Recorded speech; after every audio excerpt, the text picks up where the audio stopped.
이번 시간에는 2012년 제1회 건설안전기사 문제를 풀이하겠습니다. 제1과목 산업안전관리론 1번. 다음 중 하인리히 제 코스트 산정 방법에서 직접 손실비와 간접 손실비의 비율은 1대 3이다. 그래서 이게 1이 직접비. 반드시 기억하셔야 될 게 직접비라는 것은 피해자에게 보상하는 산재 보상비만을 직접비라고 이야기합니다. 그 다음 4는 간접비인데 이 간접비의 종류에는 제일 먼저 인적 손실, 본인 및 제3자에 관한 것을 포함한 시간적인 손실을 인적 손실이라 하고요. 두 번째 물적 손실, 기계, 공구, 재료, 시설의 보수에 소비된 시간 손실 및 재산 손실. 세 번째 생산 손실은 재해로 인해서 입은 생산 감소, 생산 중단, 판매 감소 등에 의한 손실을 생산 손실이라고 하고요. 네 번째 특수 손실은 근로자의 신규 채용, 교육 훈련비, 섭외비 등에 의한 손실도 간접비에 듭니다. 그 외에 기타 손실이 있는데 반드시 기억하셔야 될 게 하인리히가 주장하는 제 코스트에서 총 제 비용은 직접비 플러스 간접비인데 비율이 1대 4라는 건 꼭 명심하시기 바랍니다. 2번 산업재해 발생 원인은 여러 가지 요소가 복잡하게 얽혀 발생하는데 다음 중 재발생 형태에 있어서 연쇄형에 해당하는 것은 이라고 물었습니다. 그래서 연쇄형에 해당하는 그림은 2번이고요. 1번에 관계되는 것은 집중형에 관계되는 내용입니다. 집중형이란 한 가지 원인이 재해로 연결되는 거고요. 연쇄형은 재해 원인이 연쇄적으로 파급되어서 재해로 가는 거고요. 그다음 4번 같은 경우에는 복합형이 되겠습니다. 우리가 꼭 기억하셔야 될 게 재해 발생 형태는 집중형, 이걸 단순 자극형이라고도 이야기합니다. 연쇄형, 복합형 세 가지가 있다라고 보시면 되겠습니다.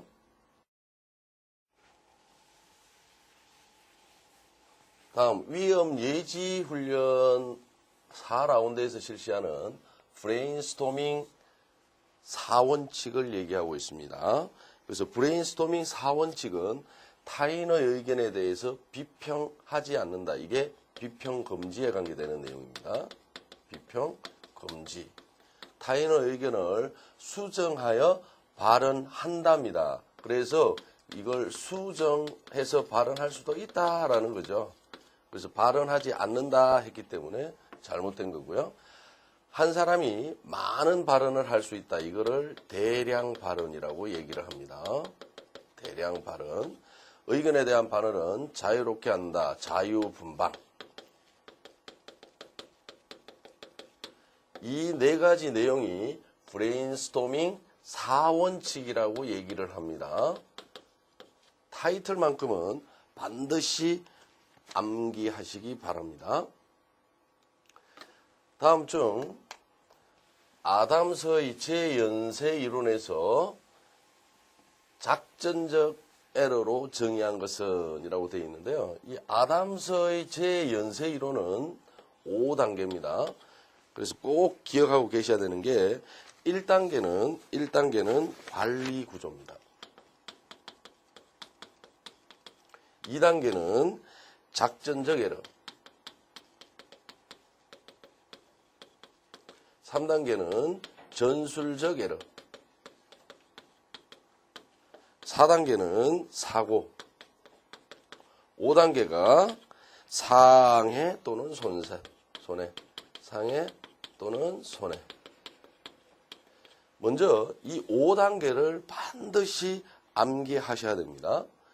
두 번째는 작전적 에러다라고 얘기하는 거 보면 이 작전적 에러는요.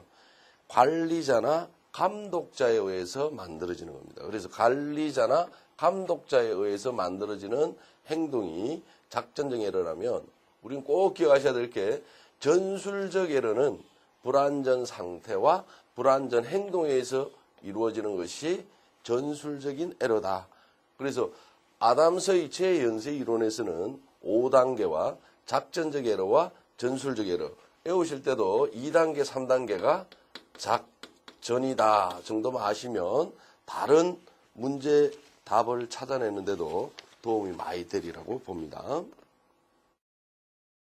그 다음 5번 무죄 추진 시 무죄 시간의 산정 기준에 있어 건설 현장 실근로자의 산정이 곤란할 경우 1일 몇 시간을 근로한 것으로 보는가라고 얘기했을 때 사무직 근로자는요 8시간입니다. 그래서 사무직은 8시간을 인정하고요.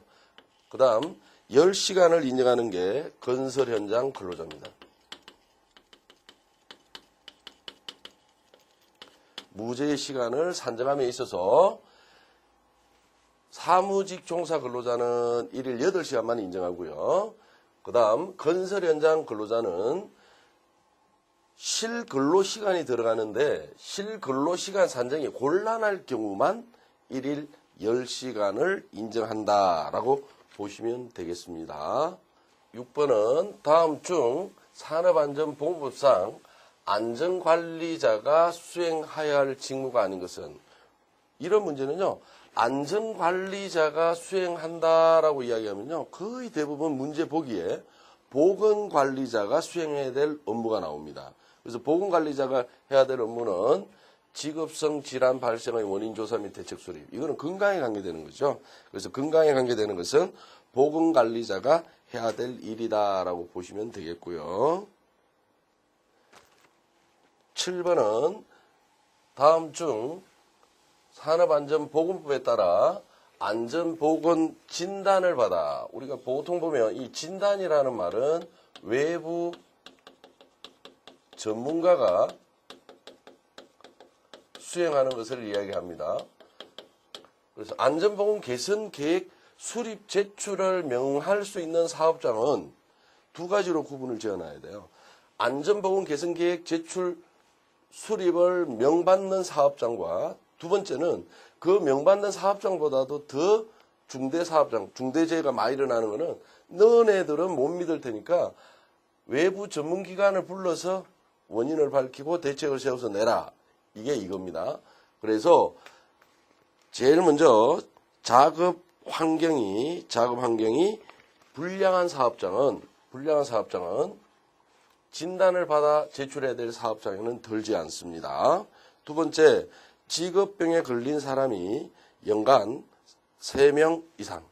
근데 일반적으로요, 직업병에 걸린 사람은 연간 2명 이상이면 2명 이상이니까 3명은 포함된다라는 거죠. 그러나 상시 근로자 1000명 이상인 사업장은 3명 이상입니다. 그래서 3명은 2명 이상에도 들고 1000명 이상의 사업장에서도 들기 때문에 진단을 받아서 제출해야 된다라고 보시면 되고요. 산업재율이 같은 업종 규모별 평균 산업재율보다 높은 사업장은 제출 대상 사업장이고요. 높은 사업장 중 중대재해 발생 사업장은 진단을 받아서 제출해야 될 대상 사업장이다라고 보시면 되고요. 산업재해 발생률이 같은 업종 평균 산업재해 발생률 2배 이상이면 진단을 받아서 제출해야 된다라고 보시면 되겠습니다.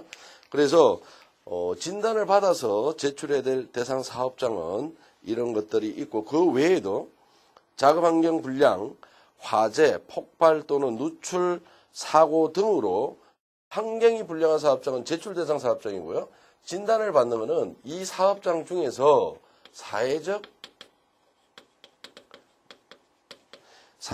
물의를 일으킨 사업장입니다. 이 말이 들어가야만 진단을 받아서 제출해야 될 대상 사업장에 든다라고 보시면 되겠습니다. 8번 문제는 제율에 관계되는 내용인데요. 종합재해 지수를 구하는 문제입니다. 그래서 종합재해 지수는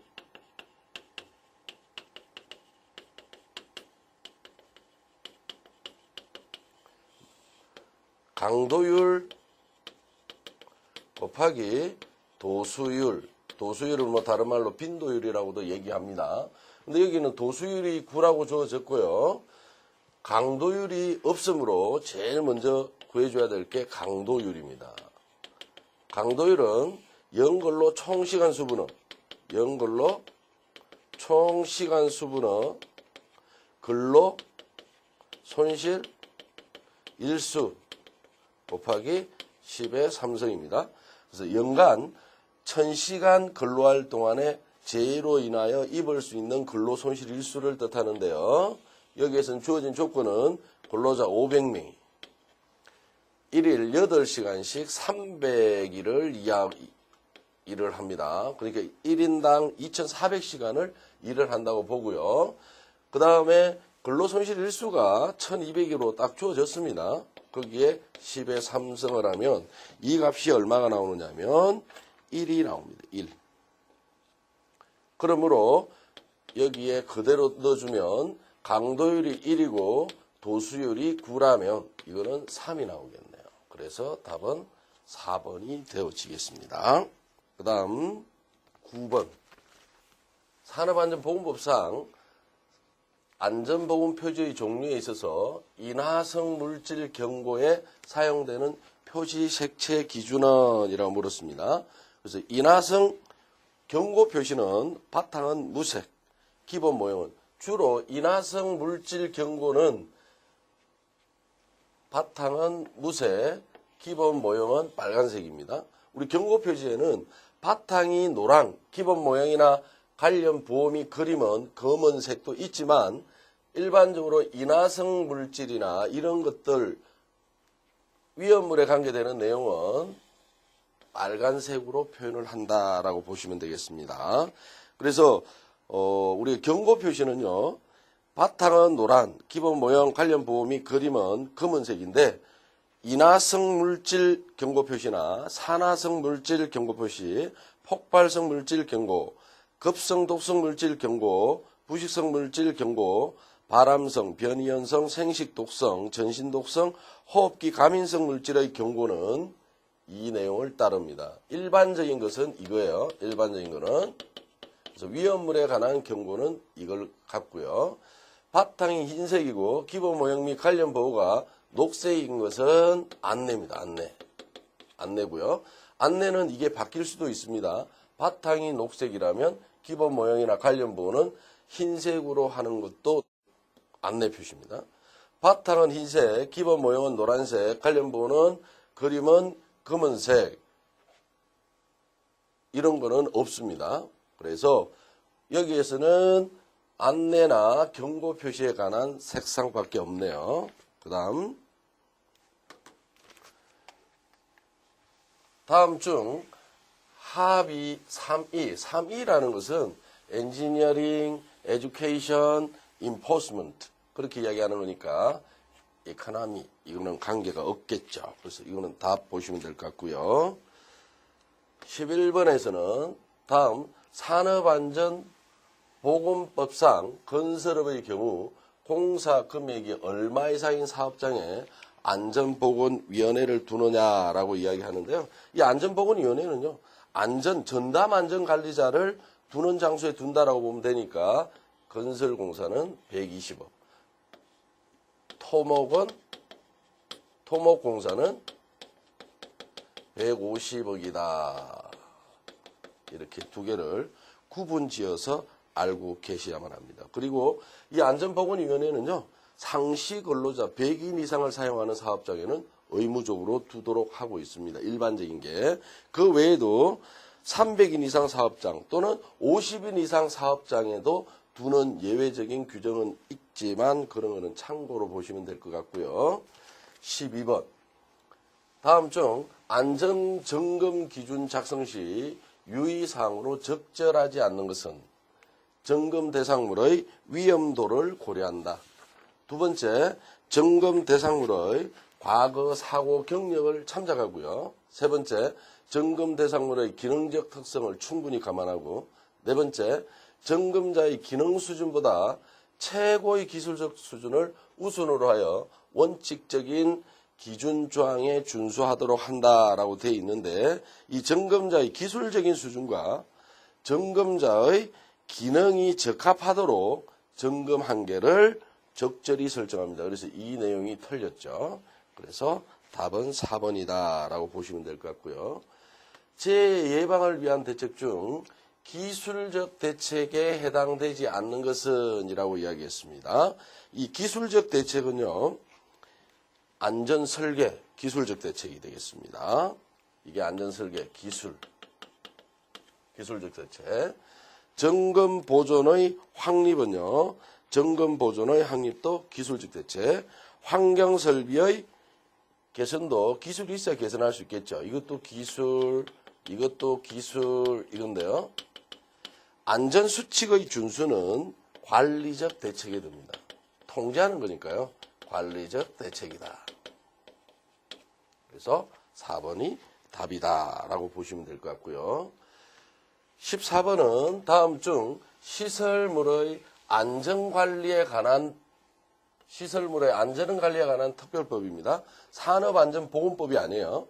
그래서 시설물의 안전관리에 관한 특별법 중에서 안전점검은 정기, 긴급, 정밀점검이 있습니다. 이 세 가지 점검이 있고요. 관계없는 것은 3번입니다. 임시점검은 산업안전보건법에서 규정하고 있는 것이다 라고 보시면 되겠고요. 15번 다음 재조사의 목적 및 방법에 관한 설명으로 적절하지 않는 것. 재조사의 목적은 동종재해 및 유사재해 발생을 방지하기 위함이다. 이게 근본적인 목적입니다.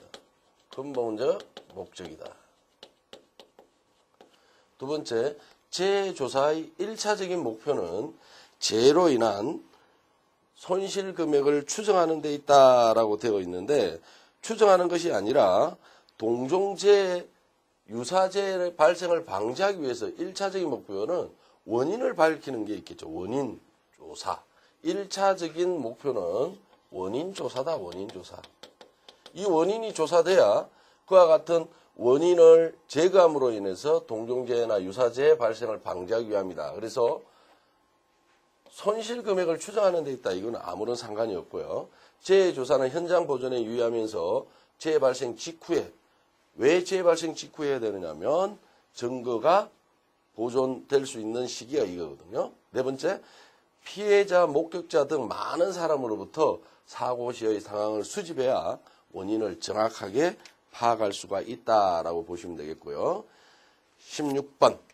다음 중 40명이 사출 성형 제품의 생산 공장에 가장 적합한 안전조직 형태는, 우리 안전조직 형태는요, 라인, 스텝, 라인 앤 스텝이 있는데, 라인은 100명 이하입니다. 100명 이하 소규모 사업장. 사업장에 주로 쓰고요. 스텝은 100에서 500명 사이, 500명 사이 중규모 사업장. 라인 스텝은 1000명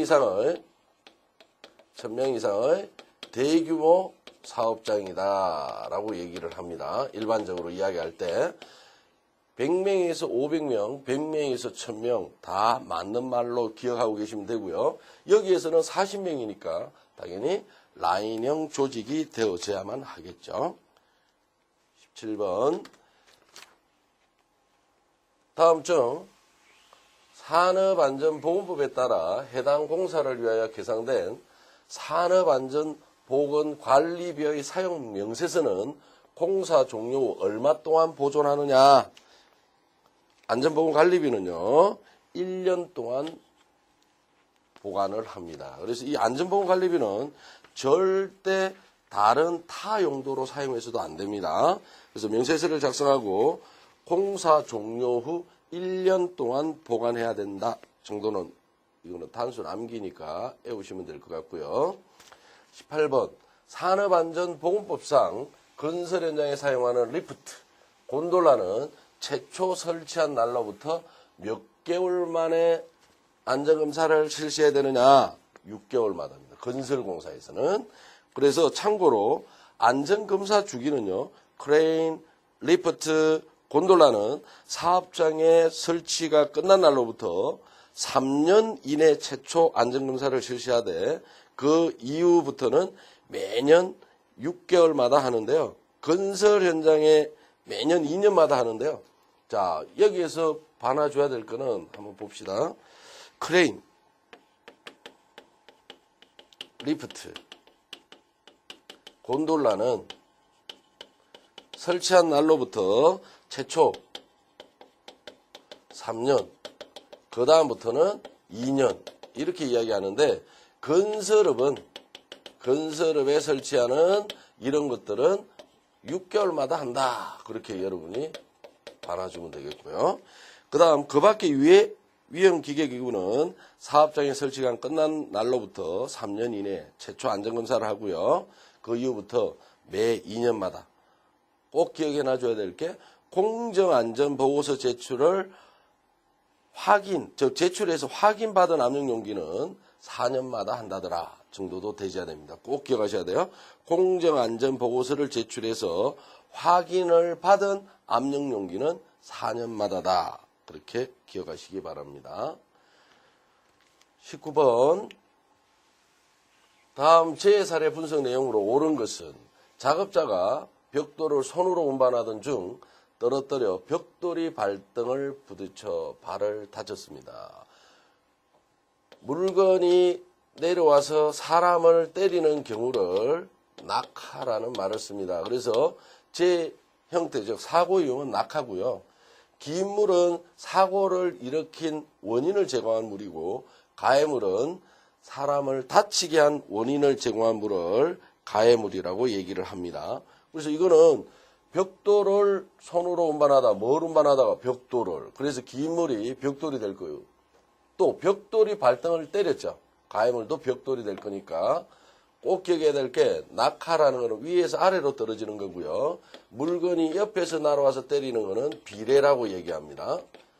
물건은 가만히 있는데 사람이 가서 부딪히는 것을 충돌이라고 한다. 충돌은 사람이 주체고 낙하 비례는 물건이 주체가 되어서 일어나는 것이다 라고 알고 계시면 될 것 같고요. 그 다음 20번 의무 안전 인정 대상 보호구 중에서 내수성, 요즘은 의무라는 말을 빼버립니다. 그래서 이거는 무시하고요. 안전 인정 대상 보호구 중 내수성 시험을 실시하는 안전모의 질량 증가율은 얼마여야 하는가? 자, 질량 증가율은요. 질량 증가율은 구하는 공식 정도는 한번 좀 알고 계시는 게 좋을 건데요. 담그기 전 시료 무게, 담근 후 시료 무게, 마이너스 담그기 전 시료 무게 곱하기 100. 이렇게 해서 이 나온 값이 1% 미만이어야 합격입니다. 그렇게 기억해 놓으시면 되겠습니다.